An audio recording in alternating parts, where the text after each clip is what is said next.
এক দশকেরও বেশি সময় ধরে স্যামসাং ও অ্যাপলের হাতেই স্মার্টফোনের বৈশ্বিক বাজারের নিয়ন্ত্রণ। সামগ্রিকভাবে স্মার্টফোন বাজারজাতের দিক থেকে বরাবরই এগিয়ে থাকে স্যামসাং।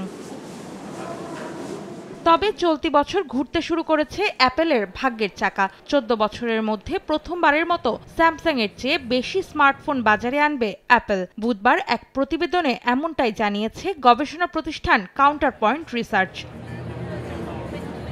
প্রতিবেদনে বলা হয়, চলতি বছর 24 কোটি 30 লাখ আইফোন বাজারে আনবে অ্যাপল, যেখানে স্যামসাং সরবরাহ করবে 23 কোটি 50 লাখ স্মার্টফোন। এতে বৈশ্বিক স্মার্টফোনের বাজারে অ্যাপলের শেয়ার হবে 19.4% আর স্যামসাং এর থাকবে 18.7%।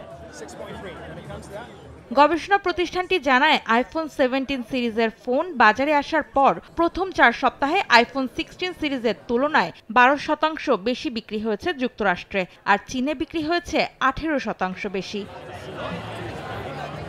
কাউন্টার পয়েন্ট রিসার্চ জানায়, করোনার সময় যারা আইফোন কিনেছিলেন তারা এখন আপগ্রেডের ধাপে প্রবেশ করেছে, আর এতেই বিক্রি বেড়েছে আইফোন 17-এর। অ্যাপলের এই এগিয়ে যাওয়া স্যামসাংকে বেশ চাপের মধ্যে ফেলবে বলেই জানিয়েছে গবেষণা প্রতিষ্ঠানটি। অন্তরা সেন, সময় সংবাদ। মা, পিম্পল 5 দিনেই চলে যাবে। যাবে না মা। যাক, নিমের 5 অংশের পাওয়ারে 5 দিনেই দূর হবে পিম্পল। হিমালয়া পিউরিফাইং নিম ফেস ওয়াশ।